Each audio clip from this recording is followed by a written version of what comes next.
Hello, everyone. Welcome to the Birmingham Museum of Art.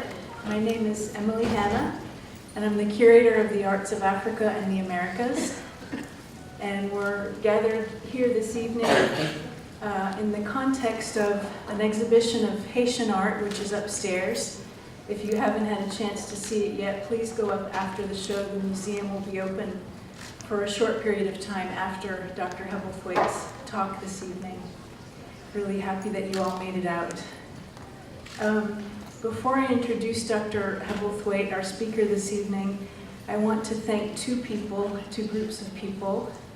The first is sitting in this lower corner, Caroline Cargo and her husband Bernie Peterson and their daughters are here. Caroline donated the flags that are on display.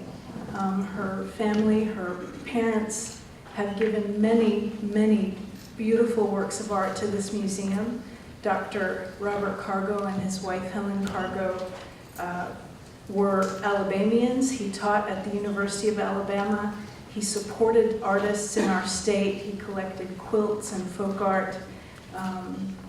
He taught French literature, and he began to travel to Haiti and became interested in Haitian art.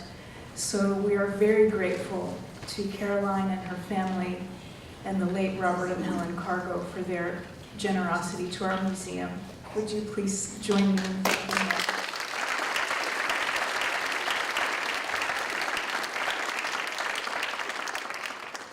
them? I also want to thank Mrs. Ann Piper Carpenter, and now I have them in my sights. There they are. Ann Piper, president of Joe Piper Inc., is the sponsor of the exhibition. And without her support, none of what we're doing tonight would be possible. She is very fond of Haiti. She has started a company there that employs Haitian women. They make handbags and artworks and baskets, and she goes back and forth. And I'm going to visit her when I make my first trip to Haiti, which I'm really looking forward to. So please join me in thanking Ann Piper.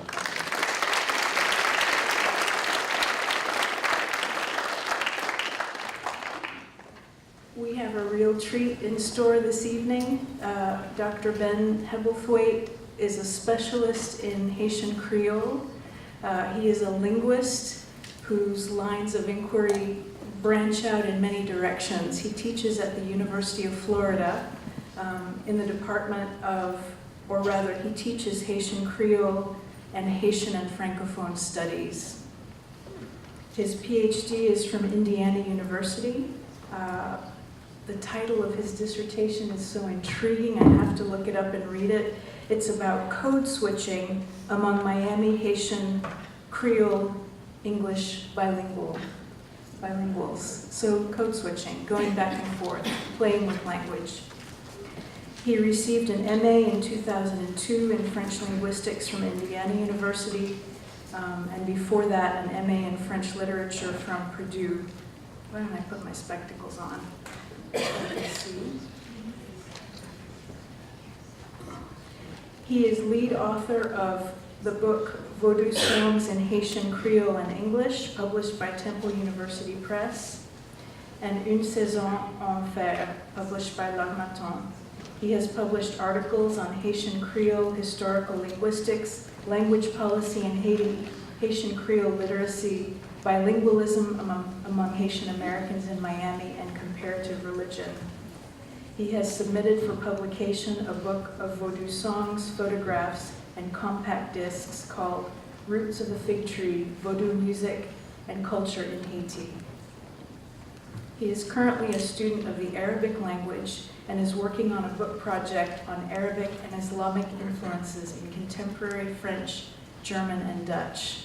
But for tonight, he's going to illuminate for us the symbols and the connection between symbols and language in Haitian culture. Please welcome Ben Hebblethwaite.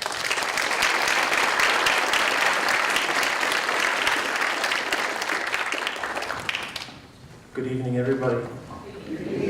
It's wonderful to be in the state of Alabama for the first time. And I want to thank all of you for inviting me and for coming out tonight. This is a really wonderful turnout and unexpected for an academic. We generally command much smaller audiences. But I do lecture to large groups of students, so it should be fine.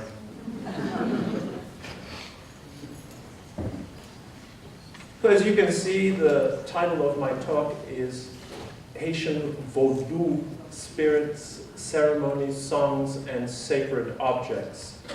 So I'm hoping to provide you with an outline of the structure of Vodou, which is a systematic religion.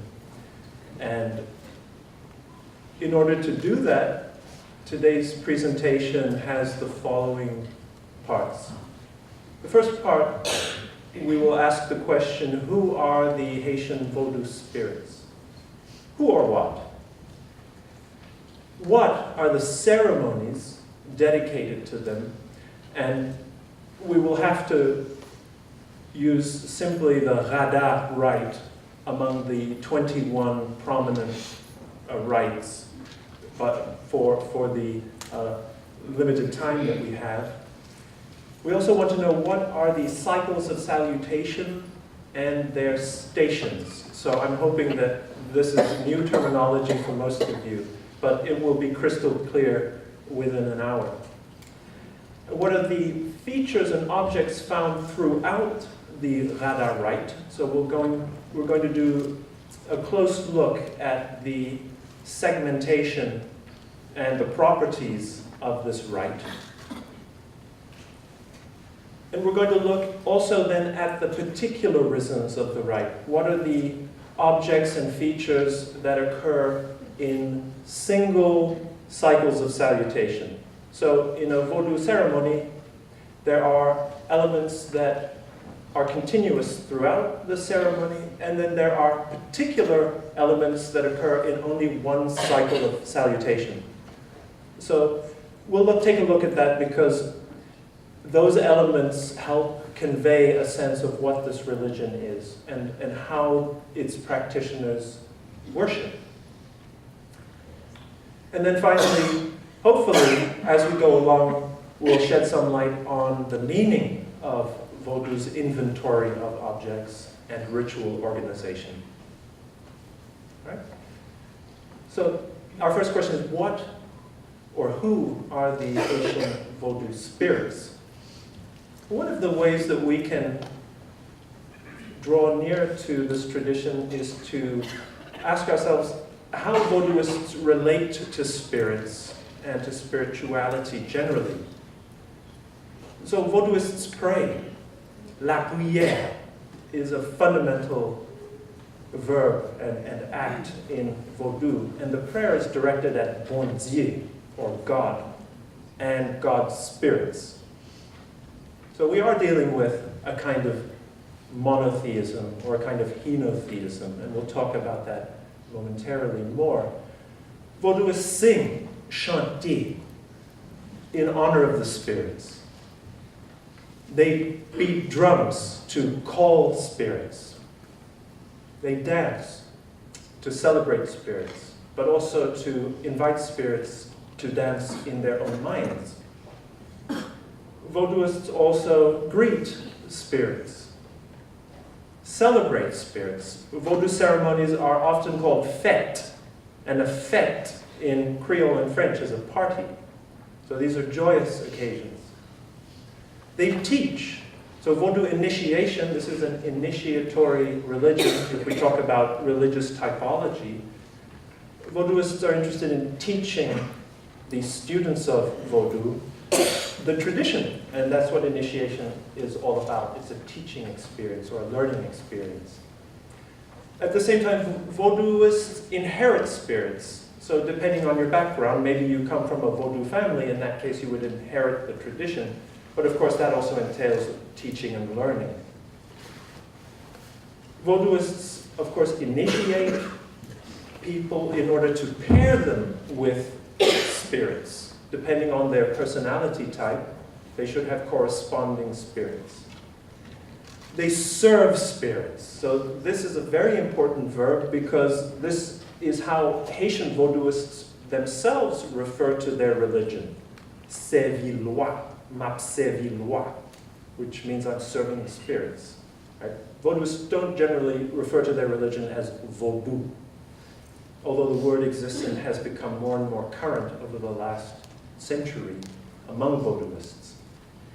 Of course, they possess spirits, or rather spirits possess them, and in Vodou the term is danser dans tête moi, l'esprit ou loi danser dans tête moi, which means the spirits are dancing in my head. Okay? So not a frightening notion within the society at all. When we use the word possess, sometimes it has frightening connotations because of the cinematic culture that manipulates this tradition for profit. But it is considered a beautiful sort of epiphany within the tradition itself. Of course, Vodouists pour libations and liquids to feed the spirits, so pouring and feeding the spirits is also a crucial action, and building altars. Weaving cords is a fundamental Vodou ritual, we will see that, and of course making flags for spirits. Right, so these are the verbs of Vodou. So for Vodouists, the spirits are emanations of God. They are creations of God. And one of the metaphors that help people understand this is the idea of a diamond and its facets. Each facet of a diamond is a spirit. The diamond is God, and the facet reflects light. Each facet slightly differently. So this is a metaphor that Max Beauvoir uses. He died last year, one of the most important figures in Vodou communities. And so that's the Vodou view of theology. So basically, spirits are manifestations of God's character or properties. So what are those properties of God that spirits make tangible? They include love. Some spirits are specialists in love. Work, finding work, keeping work, earning from work.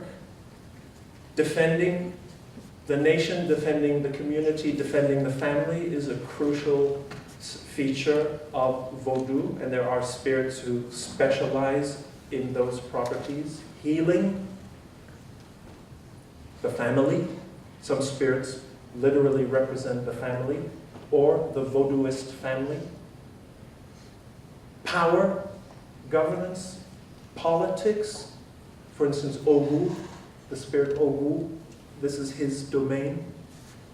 Life and death. If we think about Gede, a spirit who literally controls the transition of Vodouists as they enter death. Fertility, initiation, and others, okay? So these are some of the key properties that the spirits represent and that are viewed as emanations of God. Okay, and so these spirits are served through devotion, ceremonies, offerings, songs, and much, much more. And we'll try to draw nearer as we go along. So the spirits are these kinds of intercessors. Right? They negotiate between God and humankind. And of course, the idea of intercessing is really as widespread as you can imagine. It is really the bread and butter of religions. So, in that respect, I think we can classify Vodou from a religious studies point of view as a kind of henotheism, like most of the other religions that we encounter in the world. So let's look at some examples of intercessors across religions to put Vodou in context, because we shouldn't see this as anything exceptional whatsoever, but see it as part of a widespread, almost universal trend among humans who seek an intercessor being or force between themselves and the Supreme Being. So examples, of course, in Vodou, the spirits, in Arabian paganism, now largely dead as a religion, the jinn, of course. Prophets are intercessors, messiahs, and Christ is an intercessor.